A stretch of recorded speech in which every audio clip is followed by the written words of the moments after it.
সোনা জেঠি, সোনা মা। হ্যাঁ সোনা জেঠি, আমরা এসে গেছি। আয় রে। তুমি ডেকেছো আর আমরা আসবো না, সেটা কি হয় বলো? ওই সোনা মা, তুমিও এসছি, তুমি আমায় কেন ডাকুনি গো? হ্যাঁ, তুমি তো আমার পারিমা, এ বাড়িরই মেয়ে তুমি। তোমার যখন খুশি তুমি তখন তোমার সোনা মার কাছে আসতে পারো। না না না না না, ওসব কথা শুনবনি। আমি হলাম গিয়ে সবার আগে। হ্যাঁ, আমি তো সবার আগে। বলো তো কে বেশি প্রিয়, আমি না এই দুদিনের সাথে মিনু? হ্যাঁ, ও খুব হিংসে হচ্ছে না আমার উপর? বাপু হিংসে হবে না? দুদিন আমাদের ঘরে এসে সবারটা মন জয় করে নিয়েছো, এরপরে যদি আমার কেউ ভালো না বাসে বলো শোনা মা। আচ্ছা পারিদি, তোমাকে ভালো না বেশি কে পারবে বলো তো, সেটা বলো আমার।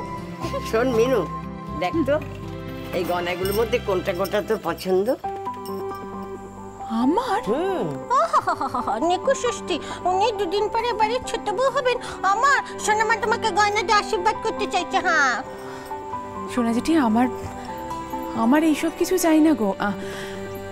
আমাকে তোমরা ভালোবেসে আমার মাথায় হাত রাখো, আমায় একটু স্নেহ করো, আদর করো, ব্যাস। আমার আর কিচ্ছু চাই না। খালি বড় বড় ভাষণ। তোর ভাষণ কে শুনতে চেয়েছিল? কে শুনতে চেয়েছে? সোনা মা তোমাকে গয়না দিয়ে আশীর্বাদ করতে চাইছে, তুমি দেবে। দূর এখান থেকে, দূর। আরে এসব নিয়ে কি আমি স্বর্গে যাব? এগুলো আমার জীবনে কোনো কাজেই লাগেনি। তোরা পড়, তোরা পড়লে আমি খুব আনন্দ পাবো। আমার বাপের বাড়ি থেকে দিয়েছিল আগেকার দিনের গয়না, একেবারে খাঁটি সোনা। এমন সোনা কোথাও পাবি না এখন। সোনা মা আমাকেও বেশ সময় অনেক গয়না দিচ্ছে। হ্যাঁ সোনা জেঠি, তুমি কোনোদিন গয়নাগুলো পরোনি? না না। ওফ, আমি সারা বাড়ি খুঁজে খুঁজে পাগল আর তোমরা এখানে সবাই বসে আছো।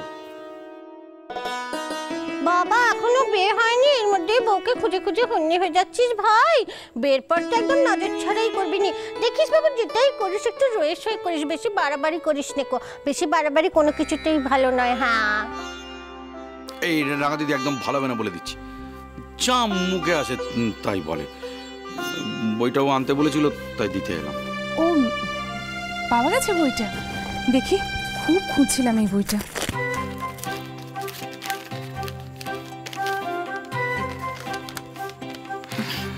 ঠিক আছে তাহলে, ঠিক আছে তাহলে আমি আসি। আর হয়ে গেছে। ছোটন, এত কষ্ট করে সিঁড়ি ভেঙে যখন আমার ঘরে এসেইছ, তাহলে দুদণ্ড সোনার জিজির কাছে একটু বসো না, এমন কি ক্ষতি হবে? হ্যাঁ বসতেই তো আমি চাই, কিন্তু ওই তোমার এই মেয়েটা আমাকে বড্ড উল্টো পাল্টা কথা বলে।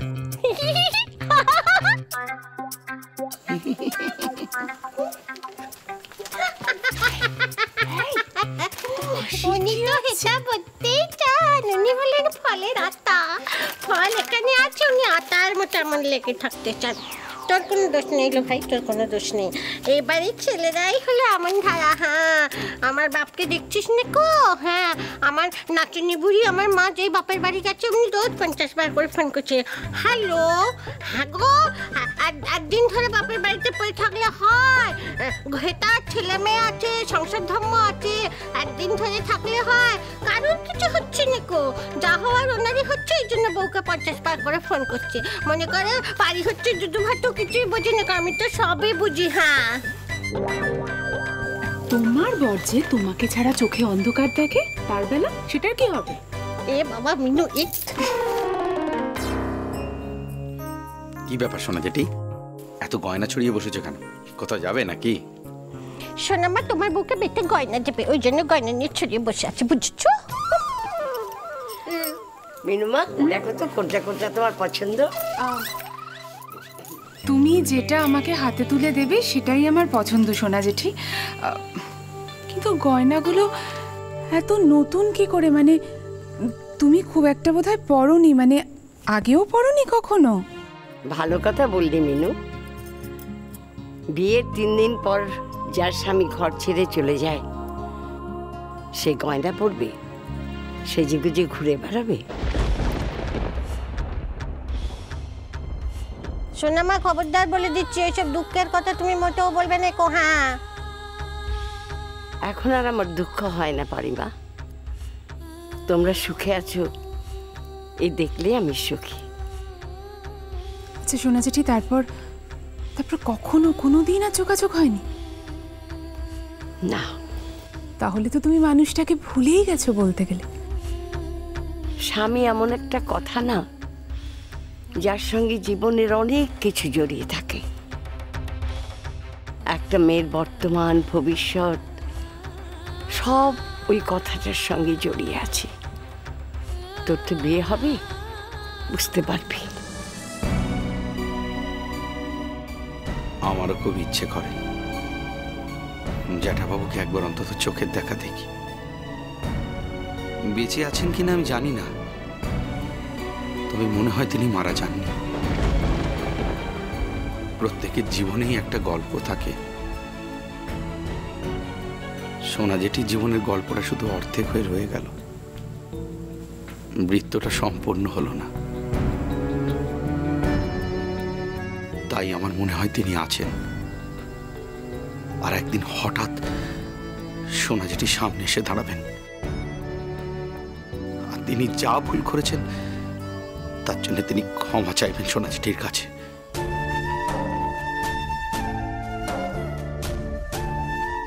ও সোনামা, তুমি কেঁদো না সোনামা, তুমি কাঁদলে আমার খুব কষ্ট হয়, তুমি কেঁদো না সোনামা। কোথায় থাকতেন উনি? বিলেতে। দাদু ভাই বেঁচে থাকতেই তার বিয়ে দিয়েছিলেন তাকে ঘরবন্দি করার জন্য। ভেবেছিলেন ঠাম্মা যে হয়তো বিয়ে দিলে সে দেশে ফিরবে। দাদুভাই ঠাম্মা কখনো চাননি যে উনি বিদেশে থাকুন, কিন্তু বিয়ের পরপরই খুব পচা লোক আমার সোনামাকে আবার ধরা করতে দেয়, খুব পচা। ফুলসজ্জে রাতে অবশ্য জানতে চেয়েছিলেন আমি তার সঙ্গে যেতে রাজি আছি কিনা। তুমি রাজি হওনি সোনা জেঠি? যেদিন আমি এ বাড়িতে প্রথম এলাম সেদিন আমার শাশুড়ি মা আমার হাতে সংসারের সব ভার তুলে দিলেন। বললেন, মা তুমি এই সংসারটা দেখো, তোমার উপর সব ভার দিয়ে দিল।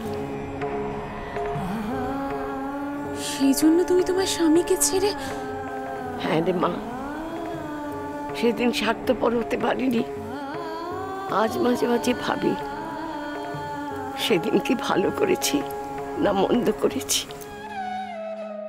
তুমি ঠিক করেছো সোনামা, তুমি ঠিক করেছো, তুমি একদম ঠিক করেছো। যে আমার মেয়েরাটি সত্য দেয় যে সংসারের সবাইকে ছেড়ে দিয়ে তার সঙ্গে থাকতে হবে, আর তার সঙ্গে থাকুনি গো বলে সারা জীবন তোমার খোঁজ নেয়, সেবারের থেকে তুমি সেবার ভালো নয় গো, সেবার ভালো নয়। তুমি তুমি তুমি তুমি ঠিক করেছো সোনামা, তুমি ঠিক করেছো। কোনো সূত্রে কোনোভাবে কোনোদিনও তার সঙ্গে দেখা হয়নি, কথাও হয়নি? না, বাবা তো তাকে ত্যায্যপুত্র করেছিলেন। শুধু একদিন ওরও খবর এসেছিল জ্যাঠাবাবু আর নেই, কিন্তু সেই খবরের সত্যতা যাচাই করার মতো উপায় আমাদের কাছে কোনোদিনই ছিল না। সোনা জেঠি, শুধু সোনা কথার উপর ভিত্তি করে তুমি শাঁখা সিঁদুর সব ছেড়েছো? 12 বছর অপেক্ষা করেছি, 12টা বছর, প্রতিদিন প্রতি রাত। তারপর পুরুতকে ডেকে সদবার বেশ ছেড়ে গঙ্গার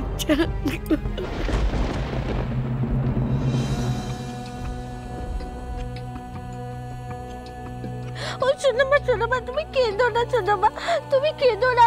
দেখো না তোমার তো সব আছে বলো, এই দেখো আমি বাড়ি আছি, ছোট আছে, এবারে তো তোমার তো ছেলে পুলে আছে, এই বাড়ি তো তোমার সব